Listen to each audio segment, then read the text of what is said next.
Hoje nós vamos desfrutar do Salmo 53, versículos 1 e 2. Diz o insensato no seu coração: não há Deus. Corrompem-se e praticam iniquidade. Já não há quem faça o bem. Do céu olha Deus para os filhos dos homens, para ver se há quem entenda, se há quem busque a Deus. Querido irmão, querida irmã, ao ler esse texto, nós podemos ter uma profunda impressão de que essa é a realidade dos dias atuais.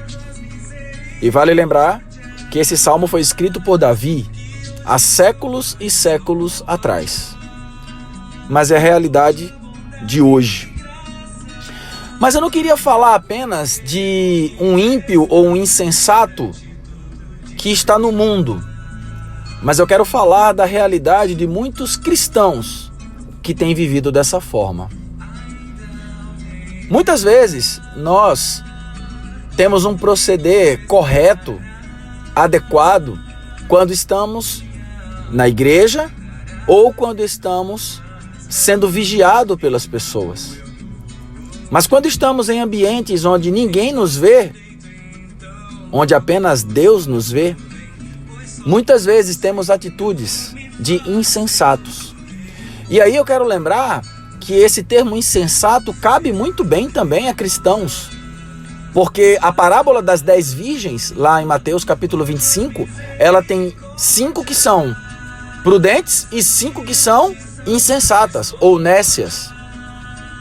Então isso mostra que mesmo sendo um filho de Deus, eu posso ter um viver insensato, um viver nécio. E um viver nécio e insensato é um viver que não percebe a presença de Deus em todos os lugares. Você percebe a presença de Deus quando você está sozinho, querido irmão, querida irmã, você que nos ouve todos os dias? Você tem a clareza que independente de onde você esteja, Deus está com os olhos dele sobre você? E desejando que você viva e pratique a vontade dele? Ou quando você está nesses ambientes sozinhos, você se sente livre para fazer o que você quer? Essa semana nós vamos falar um pouco sobre um dos maiores danos que o diabo usa para destruir a vida de muitos filhos de Deus. E no Novo Testamento, essa coisa é chamada de fermento. A partir de amanhã nós vamos falar um pouco sobre isso, mas eu quero que você reflita muito sobre essa questão. Nós, como filhos de Deus, precisamos ter a percepção da sua presença em todos os lugares onde andarmos, porque os olhos do Senhor estão em todo lugar. Que o nosso proceder seja agradável a Ele. Como filhos de Deus, nós precisamos ter a percepção da sua presença onde quer que estejamos. E é por isso que nós precisamos ser direcionados pelo Espírito. Uma vez que nós somos direcionados pelo Espírito, onde quer que a gente esteja, nós vamos ter a percepção da presença de Deus e nós vamos temer falar ou fazer coisas que desagradam o seu coração. Mas nós falamos também ontem que uma das coisas que mais tem danificado os filhos de Deus na atualidade é um mal chamado fermento no Novo Testamento. E eu queria trazer uma aplicação disso para nós nos próximos 3 dias, tá? Bem, aqui em 1 Coríntios capítulo 5, versículo 6, o apóstolo Paulo disse: não sabeis que um pouco de fermento leveda toda a massa? Então, o que o Senhor quer falar com isso pra gente? A farinha, ela em seu estado natural, ela não incha, ela não altera a sua natureza. Mas quando ela é exposta ao fermento, a natureza da farinha muda, fazendo com que ela possa inchar e se tornar mais flexível, mais mole, mais palatável. É a alteração da natureza da farinha que precisa nos chamar a atenção. O fermento é algo que muda a natureza do cristão. Quando aplicamos isso espiritualmente, o fermento é aquilo que vai sendo introduzido de forma sutil e vai mudando a nossa forma de falar, a nossa forma de agir e até mesmo a nossa forma de pensar.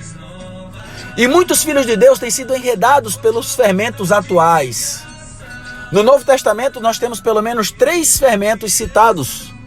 O primeiro fermento, o fermento dos fariseus, que é a hipocrisia. O segundo fermento, o fermento dos saduceus, que é a modernidade. E o terceiro fermento, o fermento de Herodes, que é o apreço pelas coisas de Deus, mas sem viver as coisas de Deus. E aí nós vamos gastar um tempo nos próximos 3 dias detalhando cada um desses fermentos, para que a gente possa entender como um pouco de fermento pode levedar toda a massa. E isso, querido irmão, querida irmã, muitas vezes começa na sua vida, que depois influencia o seu cônjuge, que depois influencia os seus filhos e que depois destrói uma família inteira. Quando não, influencia a igreja e causa dano em muitas vidas. É por isso que nós, como filhos de Deus, precisamos ser sérios em ter a percepção do que desagrada a Deus e ser retos em cortar essas coisas do nosso meio. Que o Senhor possa nos dar luz e que amanhã, quinta e sexta, nós possamos receber ajuda por meio de sua palavra. Em sequência, a palavra que estamos falando sobre fermento, e especificamente falaremos sobre o fermento dos fariseus. Mateus capítulo 16, versículo 6 diz assim: E Jesus lhes disse: Vede e acautelai-vos do fermento dos fariseus e dos saduceus. Como falamos ontem, o fermento dos fariseus é a hipocrisia. O fermento dos saduceus é a modernidade. Vamos falar um pouco hoje sobre o fermento dos fariseus. Quando falamos sobre hipocrisia, o que é que você entende primeiramente? Os hipócritas, eles eram os artistas que na antiguidade faziam suas apresentações nos teatros com máscaras, cobrindo o rosto. E ali eles faziam uma interpretação de algo que não era a pessoa que fazia. Ou seja, ele interpretava uma outra pessoa, ou como falamos atualmente, um personagem. Esse é o conceito de hipócrita. Depois, esse termo foi utilizado para as pessoas que simulavam comportamentos, ou seja, que interpretavam o que eles realmente não eram. Por que isso cai tão bem nos dias atuais? Hoje nós vivemos uma sociedade completamente hipócrita, que prega valores que não são reais na vida das pessoas, mas que são declarados publicamente. Mas infelizmente, o grande problema hoje é a hipocrisia no meio dos filhos de Deus, que ensinam verdades, que pregam práticas, mas que na verdade não faz parte da vida das pessoas. Eu fico triste quando eu vejo líderes que, por exemplo, ensinam determinadas coisas na igreja, mas eles mesmos não fazem aquilo. É como se eles dissessem para o povo: vocês precisam fazer isso, mas eu não. Da mesma forma, quando eu vejo pessoas que estão ajudando, ou tentando, melhor dizendo, ajudar famílias com problemas e a casa deles é um desastre. Quando estão dando conselho para pais e os filhos deles estão perdidos. A hipocrisia reina, irmãos, quando nós queremos fazer pelas pessoas o que não é capaz de ser feito por nós. Mas infelizmente, essa é a realidade em muitos lugares hoje em dia. A palavra de Deus, ela precisa primeiramente ser eficaz na minha vida, ao ponto de me transformar, para que o meu testemunho sirva de bom exemplo para os outros. É isso que nos cura da hipocrisia. Por isso que o Senhor, ao falar dos fariseus, ele disse assim: Eis os fariseus, fazei tudo o que eles vos disserem, mas não façam o que eles fazem. Então, o que nós precisamos na verdade, é ser como o nosso Senhor. O nosso Senhor, ele primeiro fazia, depois ele ensinava. Se você ler Atos, capítulo 1, versículo 1, você vai ver exatamente isso que eu estou te dizendo. Jesus, ele primeiro fazia, depois ele ensinava. Que tal aprender com o mestre? Dando sequência à palavra sobre fermento, hoje falaremos sobre o fermento dos saduceus. Já lemos ontem em Mateus, capítulo 16, versículo 11, onde o Senhor nos manda acautelar-se do fermento dos fariseus e dos saduceus. Vimos que o fermento dos fariseus é a hipocrisia, mas o fermento dos saduceus é a modernidade. E aí você vai dizer assim, mas a modernidade é maravilhosa. Será? Muitas coisas da vida moderna têm substituído a nossa experiência cristã. Podemos dar alguns exemplos? Hoje você se conecta com muita facilidade a muitas coisas. Você tem internet no seu celular, no seu computador, em vários lugares onde você vai. E a pergunta que eu lhe faria é, dentre todas as conexões que você realiza no seu dia a dia, quantas têm a ver com as palavras de Deus e quantas têm a ver com coisas do mundo, coisas inúteis, coisas que na verdade até mesmo nos enganam e nos distraem? Refletiu? O que mais da vida moderna tem nos desviado de buscar a Deus? Muitas crenças novas, muitas mentiras dissimuladas. Eu vou dar uma como exemplo. Infelizmente hoje no meio cristão tem se tornado comum o pensamento de que se o casamento não dá certo, vamos separar e o que importa é ser feliz. Quando na verdade a palavra de Deus fala totalmente diferente disso. A palavra de Deus diz que uma vez que nós casamos diante de Deus, esse casamento é para toda a vida. Deus não fez o casal para se separar. Mas infelizmente hoje muitas pessoas acreditam que isso é normal. Quero falar mais uma. Deus, ele colocou o sexo como uma bênção dentro do casamento e uma maldição fora dela.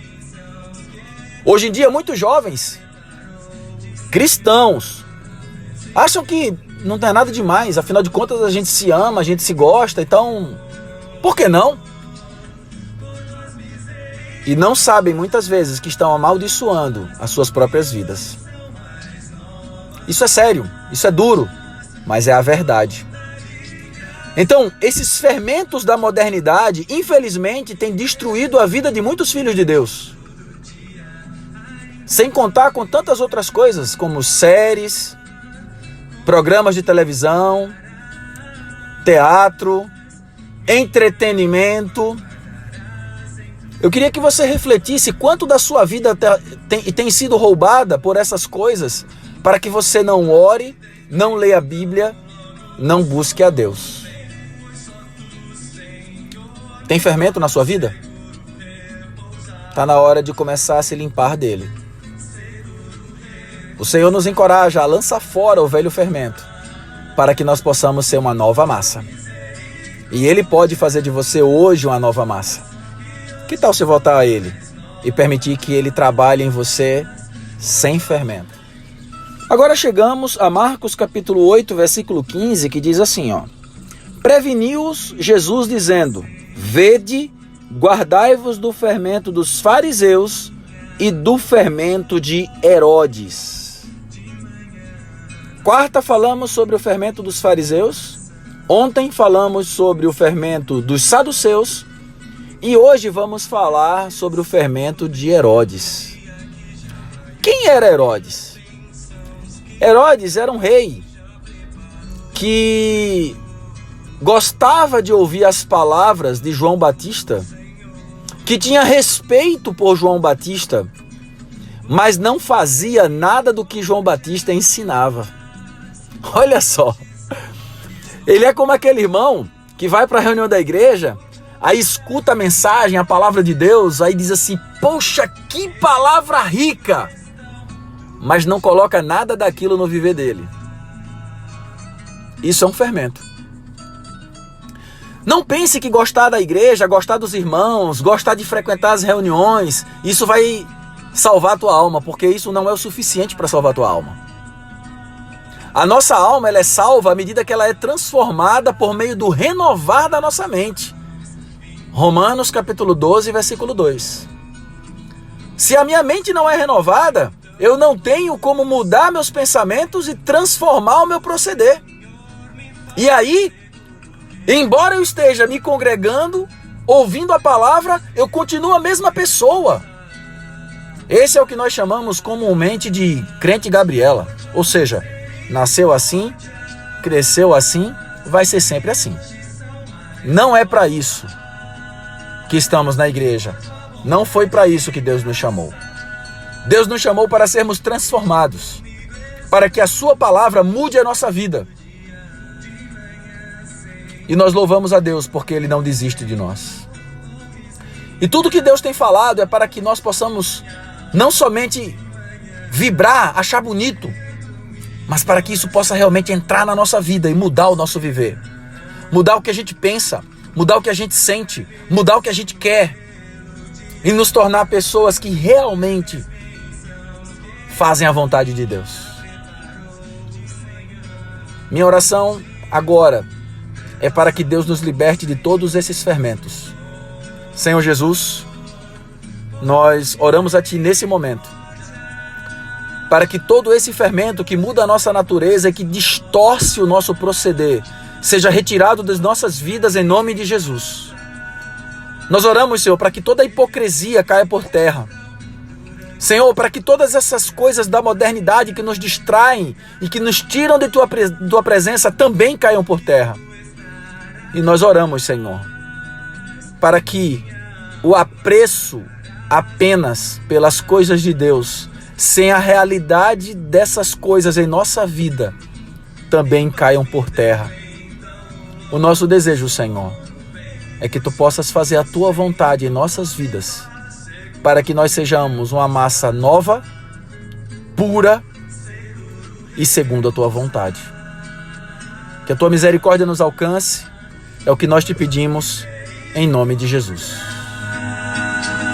E hoje são mais novas.